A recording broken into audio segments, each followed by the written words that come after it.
ಶ್ರೀ ಮಾತಮ್ಮ ದೇವಾಲಯ ಮತ್ತು ಬಲಮುರಿ ಗಣಪತಿ ದೇವಸ್ಥಾನ ಮತ್ತು ರಾಮಲಿಂಗೇಶ್ವರ ಸ್ವಾಮಿ ವತಿಯಿಂದ ಹನುಮಂತಪ್ಪ ಕಾಲೋನಿಯಲ್ಲಿ 40ನೇ ವರ್ಷದ ಅನ್ನಮ್ಮದೇವಿ ಜಾತ್ರಾ ಮಹೋತ್ಸವ ನಡೆಯಿತು. ಹೂವಿನ ಪಲ್ಲಕ್ಕಿಯಲ್ಲಿ ಶ್ರೀ ತಾಯಿ ಅನ್ನಮ್ಮದೇವಿ, ಶ್ರೀ ಮಾತಮ್ಮದೇವಿ ಮತ್ತು ಶ್ರೀ ಮುತ್ಯಾಲಮ್ಮದೇವಿ ಮೆರವಣಿಗೆ ಮುಖಾಂತರ ಮೆಜೆಸ್ಟಿಕ್ ಅನ್ನಮ್ಮದೇವಿಯ ಮೂಲ ಸ್ಥಾನದಿಂದ 101 ಕಳಶದೊಂದಿಗೆ ಭಕ್ತಿಪೂರ್ವಕವಾಗಿ ಅನ್ನಮ್ಮದೇವಿಯನ್ನು ಆಹ್ವಾನಿಸಲಾಗಿತ್ತು. ಜೊತೆಗೆ ದೇವಿಗೆ ಘನಹೋಮ, ಸುಮಂಗಲಿ ಪೂಜೆ, ಮೃತ್ಯುಂಜಯ ಹೋಮ, ಲಕ್ಷ್ಮೀ ಪೂಜೆ ಕಾರ್ಯಕ್ರಮ ನಡೆಸಲಾಯಿತು. ಗ್ರಾಮ ದೇವತೆಯನ್ನ ಪೂಜಿಸುವ, ಗ್ರಾಮದ ರಕ್ಷಣೆ ಮತ್ತು ಸಮೃದ್ಧಿಗಾಗಿ ಪ್ರಾರ್ಥನೆ ಮಾಡುವ ಉದ್ದೇಶ ಸಾಮಾನ್ಯವಾಗಿ 3 ವರ್ಷಕ್ಕೊಮ್ಮೆ ಯುಗಾದಿ ತಿಂಗಳಾದ ವಿಶೇಷ ಸಂದರ್ಭದಲ್ಲಿ ನಡೆಸಲಾಗುತ್ತದೆ. ಊರಿನ ಎಲ್ಲ ಜನರು ಸೇರಿ ಗ್ರಾಮ ದೇವತೆಯ ಹಬ್ಬದ ಕಾರ್ಯಕ್ರಮಗಳನ್ನು ಆಯೋಜಿಸುತ್ತಾರೆ.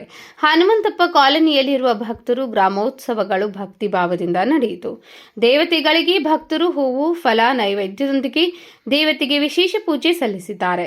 ಈ ಭಕ್ತಿ ಮಹೋತ್ಸವಕ್ಕೆ ಭಕ್ತಿಪೂರ್ವಕವಾಗಿ ಸ್ಪಂದಿಸಿದ ಹನುಮಂತಪ್ಪ ಕಾಲೋನಿ ಪೂಜಾರಿ ವಾಸು ಆರ್ ಮುರಳಿ, ಜಗನ್, ಶೇಷು, ಬಾಲಕೃಷ್ಣ, ನರಸಿಂಹ, ಅರ್ಜುನ, ಹನುಮಂತಪ್ಪ ಕಾಲೋನಿ ಸ್ಥಳೀಯರಾದ ಹಿರಿಯರು ಮತ್ತು ಹಿರಿಯ ಮುಖಂಡರು, ಸುತ್ತಮುತ್ತಲಿನ ಏರಿಯಾಗಳ ಅತಿಥಿಗಳು, ಗಣ್ಯಮಾನ್ಯರು ಪಾಲ್ಗೊಂಡಿದ್ದರು.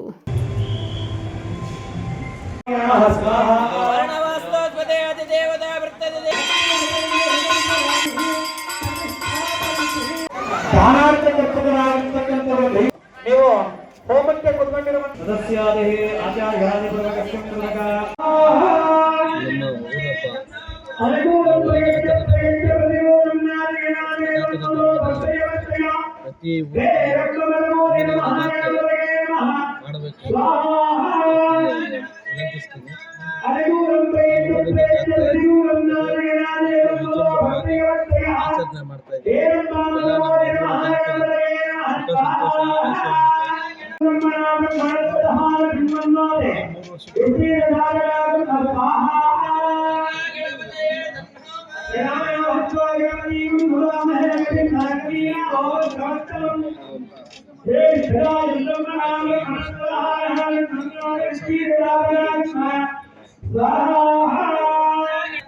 ಸಾಕಿ ನಾರಾಯಣ್, ಎಂಪವರ್ ನ್ಯೂಸ್, ಬೆಂಗಳೂರು.